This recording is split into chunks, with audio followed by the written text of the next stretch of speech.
Oke, bertemu lagi bersama saya di channel Pak Hitam. Harapannya kalian dalam keadaan sehat dimanapun berada. Dan jangan lupa stay di rumah atau tetap di rumah. Kita lanjut materi kita itu tentang perdagangan internasional. Ini adalah menjadi part terakhir dari materi kita. Harapannya part 1 dan part 2 sudah bisa dipahami. Kalau ada yang kurang jelas, bisa ditanyakan kepada saya secara pribadi.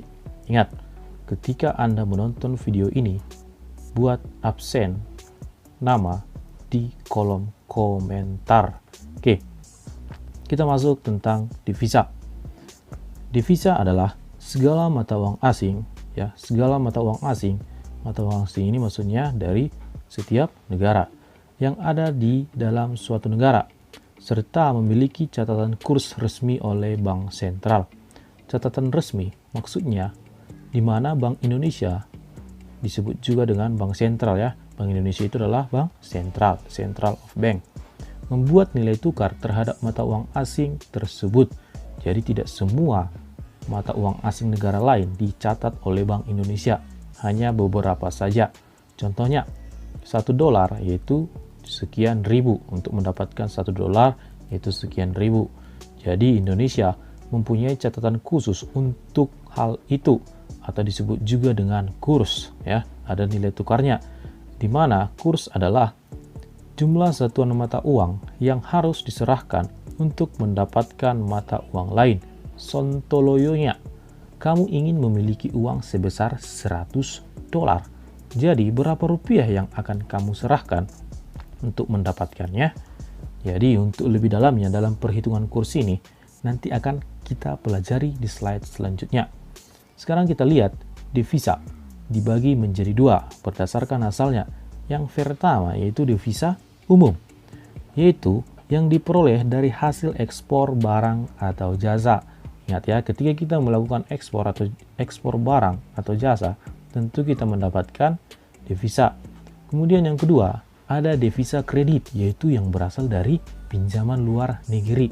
Jadi suatu negara tentu melakukan peminjaman uang untuk memenuhi kebutuhan di suatu negara itu atau negara tersebut. Jadi mereka meminjam ke Bank Dunia atau IMF. Untuk lebih dalamnya nanti kita pelajari di bab selanjutnya. Apa itu IMF? Oke, ini dia devisa. Selanjutnya kita masuk apa saja fungsi dari devisa itu. Kenapa negara perlu devisa? Oke, karena devisa ini merupakan salah satu kekayaan yang dimiliki oleh suatu negara, khususnya negara Indonesia. Kita lihat fungsi devisa.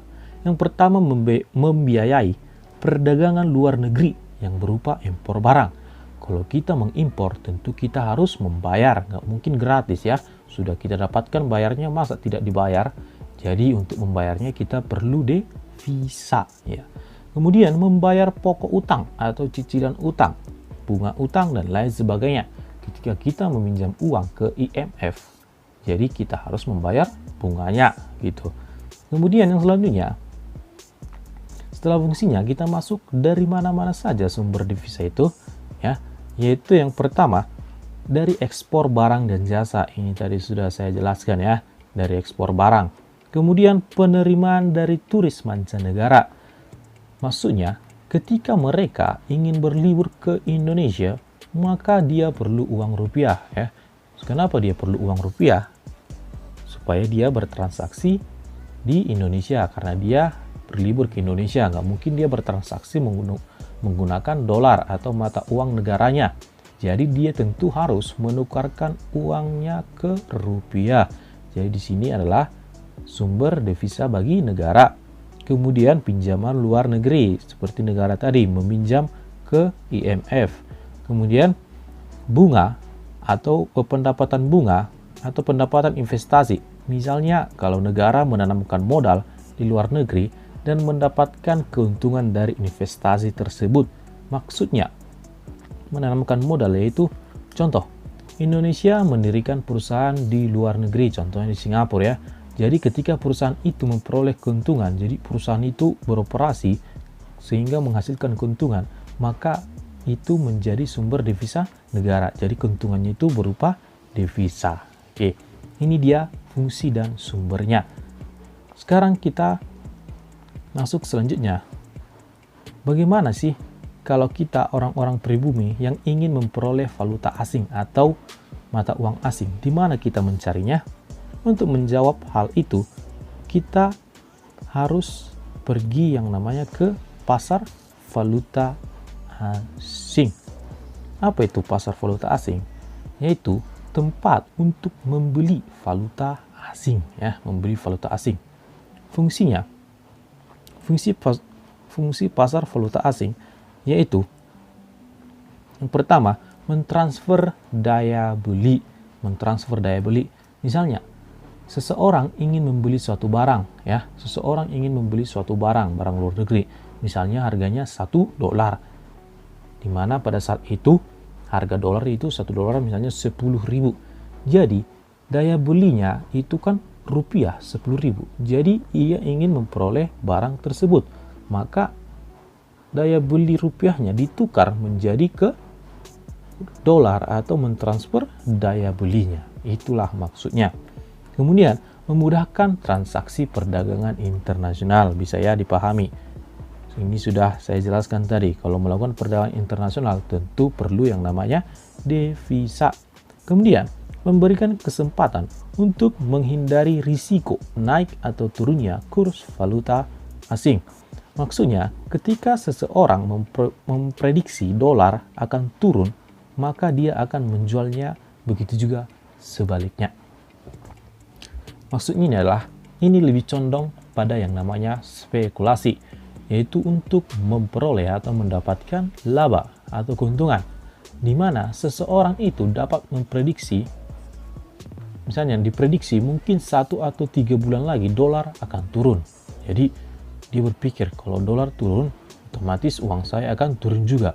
Lebih baik saya menjualnya hari ini.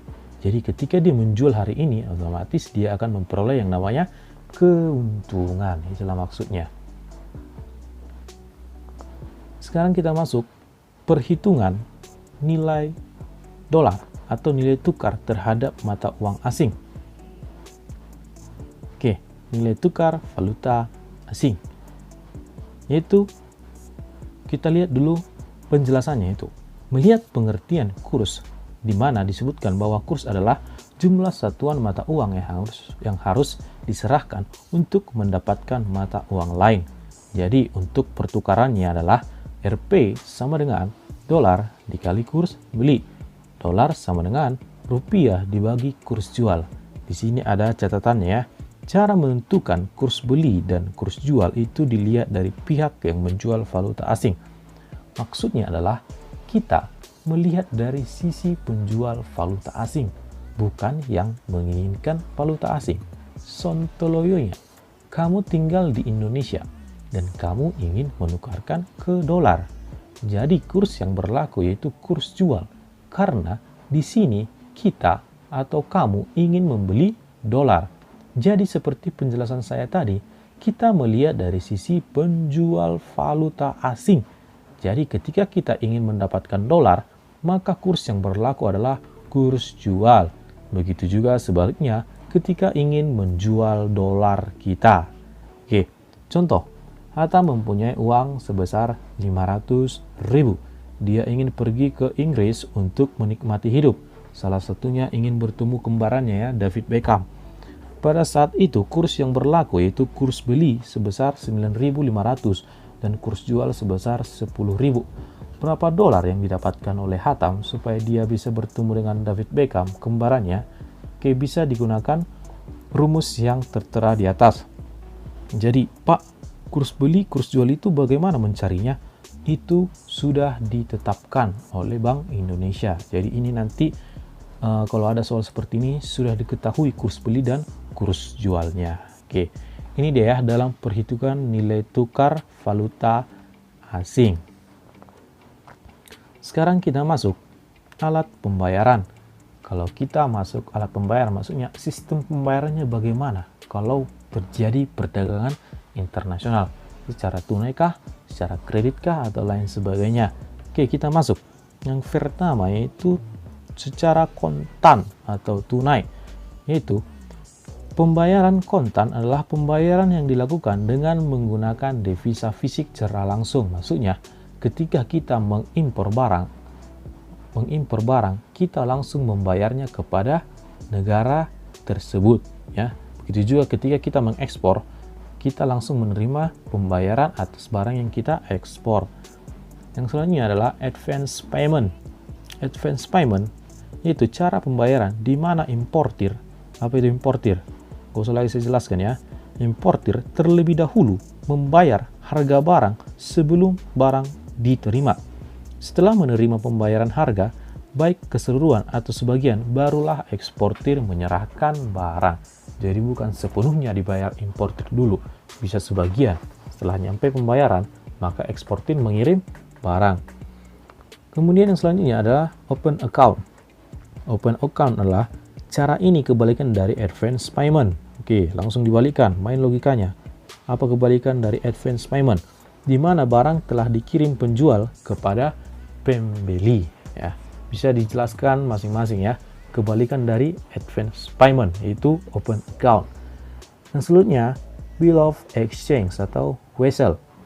Surat yang ditulis oleh eksportir. Jadi pembayaran itu yaitu eksportir menulis surat yang berisi perintah pada importir untuk membayar sejumlah uang pada tanggal jatuh tempo. Sejumlah uang karena sudah jatuh tempo ya. Surat perintah ini sering disebut dengan WSL. Maksudnya ini seperti surat tagihan kepada importir untuk membayar barang yang sudah diterima karena sudah jatuh tempo, atau disebut juga dengan WSL tagih. Jadi eksportir mengirim WSL tagih kepada importir karena pembayarannya sudah jatuh tempo. Oke, ini dia bill of exchange. Kemudian yang selanjutnya ada price convention, pembayaran antara tiga pihak negara. Oke, siapa yang bisa menjelaskan ini? Oke, contohnya seperti ini. Indonesia bisa dengar baik-baik ya. Perhatikan. Misalnya Indonesia menjual barang kepada Malaysia ya. Itu secara kredit misalnya. Kalau kredit berarti secara utang. Jadi ketika Indonesia menjual kepada Malaysia barangnya itu secara kredit, ternyata sudah jatuh tempo atau sudah lewat batas pembayaran. Kemudian Indonesia menagihnya kepada Malaysia. Malaysia, mana pembayaran atas barang yang sudah kami kirim kemarin? Oke, mendengar hal itu, Malaysia membalas Indonesia dengan mengatakan, sabar dulu ya Indonesia, kami sedang menunggu pembayaran dari Jepang. Karena kami pernah mengekspor barang kepada Jepang. Jadi ketika mereka membayar nanti, kami akan membayarnya kepada kalian. Melihat hal tersebut, Indonesia langsung mengambil inisiatif dan mengatakan kepada Malaysia, oke lah Malaysia, biar kami saja yang berhubungan kepada Jepang, tidak berhubungan sama negara kalian lagi. Jadi pembayarannya itu tidak berhubungan lagi dengan Malaysia, karena tidak berhubungan lagi dengan Malaysia, tapi langsung berhubungan dengan Jepang. Itulah dia maksudnya pembayaran antara tiga pihak negara. Oke, ini dia alat pembayaran. Ada 5 ya, bisa dipahami nanti. Oke, sekian pertemuan kita untuk hari ini. Bapak harap kalian bisa memahaminya. Kalau ada yang kurang paham, bisa ditanyakan kepada saya. Akhir kata saya ucapkan terima kasih.